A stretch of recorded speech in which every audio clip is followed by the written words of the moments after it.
What's up, ladies and gents? So today, front squatting. This is a requested video on a few tips on how to get a little bit better at front squatting. Now, front squatting for me is an amazing way of squatting if you struggle to get into full depth on a back squat. With a front squat, you're shifting the center of mass forwards into the front of the body in order to be able to counterbalance the pushback of the hips. Now, for those of you, especially females, who have much longer femurs, you will find that when you try and do a normal back squat, you start tipping really far forwards and you can't get deeper, because if you do, you'll fall backwards.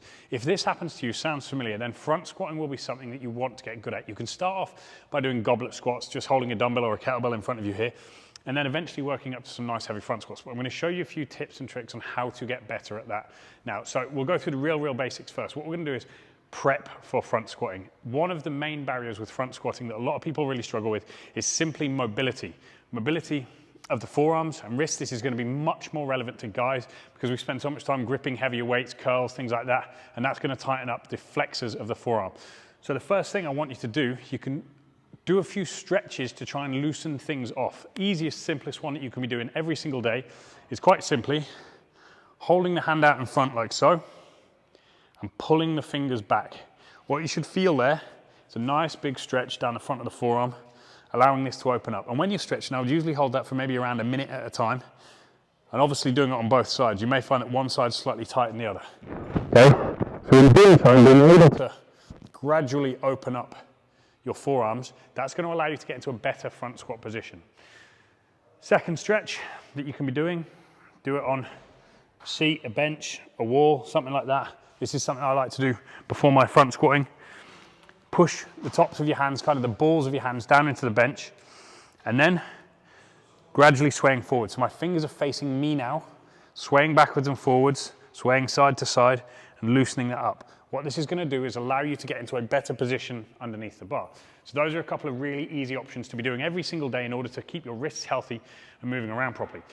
Next stretch, this can be done best if you have a small bar or something in your hand, but I'm doing this downstairs right now in order to make sure we've got a little bit of silence rather than going into the main gym where everything is super noisy at the moment. But if you can get yourself a small bar, use a bar from a cable machine, something like that, find yourself a bench or a step. What I like to do, place my elbows on the edge of the bench or step, and then gradually I'm going to try to push my chest down towards the floor. Apologies if the mic is getting a little bit fuzzed here. Big deep breaths. And what I'm doing in that position is I'm trying to push my chest down towards the floor, which is going to help me to stretch my lats. If I squeeze my bicep, it's going to help me to stretch my triceps, which allows a greater degree of shoulder extension. So by stretching out the lats and then the triceps, learning how to extend those arms much further up, it's going to stop the thoracic spine, this upper part of your back, from collapsing under the bar. Okay, so those are your basic stretches for front squats. Stretch out your forearms, stretch out your lats, and you can really benefit from foam rolling your lats as well. That will really help, so give them a go. Next, foot positioning. Generally, each one of you is going to be slightly different in your preference for foot position. Some will want to go wider, some will want to go narrower. Again, if you find that you're leaning forwards a lot or you have a longer femur, the upper half of your leg, wider is probably better. Generally, I would always say you're going to benefit from turning your feet out. What you want to make sure you're doing is keeping your chest up, and just do with a few bodyweight exercises, exaggerate that movement. So think about this part of your back here. I want you to lift it up, push your shoulders back and lift it up. Exaggerate that, even at the bottom. Because as you go down, the fascia around your lower back is going to start to stretch and pull. That's going to try to shorten your lats even further and drag you forwards. We need to learn how to counteract that in order to keep a nice, straight, strong body underneath the bar. So feet are going to turn out, chest is going to stay up, and we're going to try to sit in and almost exaggerate that position as much as possible. Now again, each one of you is going to be a bit different here. It's always going to be a bit looser after you've warmed up. So I'll show you that from the side. Find your comfortable foot position, wherever that may be. We're all different. Turn the toes out. Exaggerate how much you lift the chest by squeezing this part of your back. And we're going to go down. We're going to try and stay as upright as possible. Okay? So now what you should see is that my shoulder's roughly above my midfoot. The bar would be then traveling in a straight line because the bar's sitting here. And then I power up. Okay? We need to make sure the hip crease is dropping below the top of the knee. That's our full depth. So if you're not dropping down there, work on it. You can also benefit from foam rolling and stretching out your calves, which will help your knee travel slightly further over the toe, allowing for a little bit of extra depth. So Those are a few little mobility drills you want to do ahead of time. If there is anyone you want to follow in order to get some ideas on how to do this very, very, very well, Sonny Webster, British Olympian, funny guy. He's trained here himself, does some great stuff on this, so check him out if you want to go way more in depth. I'm trying to keep this video fairly short. Right, that being said, what we're going to do now, I'm going to move this bench out of the way. That's kind of our mobility stuff. And again, I don't have a rack here, you would, but I'm going to use this just to help illustrate the bar positioning. So what we have here, a bar and actually a dip rack. It's not ideal for this, but I'm going to show you a technique. For those of you who really, really struggle to get the bar in the correct position, ordinarily on a good front squat, when you're fully mobilized, the bar is going to be sitting pressed up against your neck with your elbows driven high towards the ceiling. Okay, I'll show you that from the front, here, from the side, here. But as I say, some of you are going to have difficulty getting into that position because of tightness in your forearms. Now, a really nice trick here, obviously if you're going down the Olympic lifting route, you want to learn how to do this properly. But if we're training for body composition, the kind of stuff that I tend to teach you, we're going to keep it fairly simple. We're not going to spend loads and loads of time getting the kind of nitty-gritty stuff. Better off teaching you how to front squat and getting the basics right and then moving into those better techniques further down the line. If you can't get into that position, which is going to be especially true of many of you guys, you can use lift-in straps, okay? Hopefully you can see this. What you're going to do, take the lifting strap around the bar and slot it through, okay? We've pulled that tight now, so you see that lifting strap is attached to the bar. We're going to do the same with the other one. Now, this works as a progression to allow you to get a bit more mobility as you go through this front squat and get those elbows into position. So that is now attached to the bar. What I'm going to do is I'm going to grab the bar a little bit of the way down. Remember, you'd be on a rack here, so this will be much, much easier. I'm just showing you in here because it's what I've got available to me. Take the bar, and now I've wrapped that around my hand. So I've wrapped it once. I have a hold of the bar. And what I'm going to do is this allows me to put the bar in the correct position on my neck, but I've not had to overly strain my forearms. I've got space to move. I can keep the bar in a supported position without falling. Now, as I get better and better and better, I can wrap that bar tighter and tighter.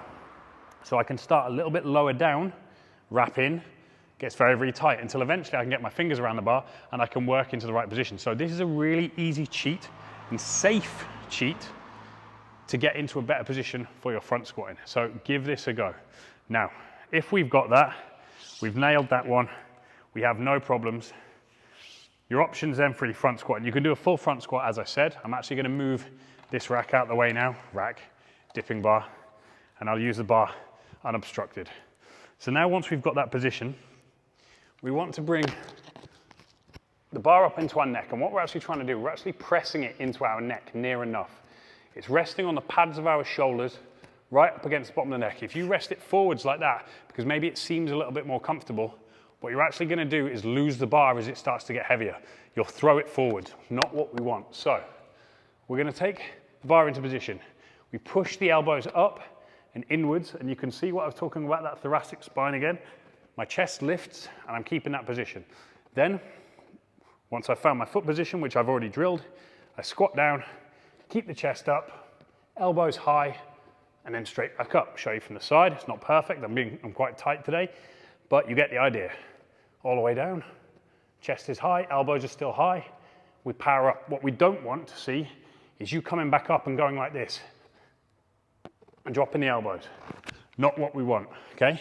So this is why I ask you to drill that elbows up portion. This part of your back in the middle, squeeze it up. Push your shoulder blades back and down, chest high, elbows up. One of the cues I like to use for clients and in the Live Up Live classes is imagine your elbows are tied to the ceiling with a bit of elastic. So even while you're going down, the elbows are trying to stay up, okay? Do that, you're not gonna lose the bar as you start to go heavy. Now, if you can get that, you're doing it in a full front squat position. If you can't do it in a full front squat position, and one that I really, really like is crossed arms. What you can do there is you take the bar, same position on your neck, cross your arms if you don't have the mobility, and push the bar into the bottom of your neck. So we're in this position again now. Bar is up. Let me get that mic out of the way. Try, there we go. So I'm now in this position, and what I'm doing is I'm crossing my arms over, and I'm pushing the bar into my neck to keep that position. Again, elbows with elastic pushed up towards the ceiling, all the way down, all the way up, without losing my elbow position, okay? So that's option number 2. As you get better through them, you're gonna find that as you push up past certain points of weight, you will start to collapse. Your thoracic spine is gonna start to collapse. A nice little trick, this is an advanced movement and not something that all of you should do, but it's certainly something that more advanced among you can try, is you can use a zombie squat, because when we start to collapse forwards like this, it's usually this upper section of our back here that's doing it. We're dropping the elbows, we're collapsing in, the bar's then way too far forwards, we collapse out, we can't get past a particular sticking point. What we would then do, and something I really love doing, is a zombie squat. Now everything else remains the same. The difference is, instead of holding onto the bar, you have your chest and arms out and up like that. Now, because of the difference in the lat position, and there's less tension through the fascia and through the arm and then through the lat and into the back, you can actually keep your chest more upright as you squat down like that. So, in that position, we're going to place the bar without breaking the microphone. So remember, this is the same position as before when I did my cross arms. It's the same position as when I did my full front squat. All I'm going to do now is turn off, facing forwards, arms out to the front. I like to do it with my thumbs up. It's the best option because you slightly externally rotate the shoulders and you can settle the shoulder blades down into a better position. Then all I'm going to do here, keeping my chest and arms high, same thing. All the way up, all the way down. Now what this is going to help you to do is maintain that strong position and not allow your thoracic spine to fall forwards and start to roll out. So that's something that is an option to use if you feel like you're starting to dip out of your front squat. What I would say on something like a front squat, which is fairly technical, it's amazing for you to learn how to do, especially you females. Don't fear the front squat. It can be your best friend in learning how to lift better, lift heavier, and having a great amount of carryover to other movements. It's going to help you to build your thighs, your adductors especially, your glutes very, very well. So learn how to get good at it. Start with a goblet squat, holding a dumbbell up in front of you, or a kettlebell, then move to probably that crossed armed option, then to straps if you don't have the forearm mobility, then into full front squat, and maybe further down the line you can move into the zombie squat. The only thing I'll say with the zombie squat, it takes a good amount of muscle on the shoulders in order to pad that out and prevent it from hurting you. But you should feel like it's nearly choking you to a degree when you do those front squats. It is going to be pressed up against your neck. Now, some of you may like that choking sensation. That's not down to me. That's your own preference, whatever. But if it doesn't feel like that, and it feels like the bar is constantly falling forwards, it's probably in the wrong position. So try one of the other techniques. Remember, elbows attached to elastic, dropping all the way down and squeezing that mid part of the back to set back into position. Cool? So that's the basics of front squats. Again, remember, you should be doing this on a rack. You shouldn't be improvising with all the other little bits and bobs. But if you can learn how to get good at it, it's going to really, really benefit you long term. Good luck.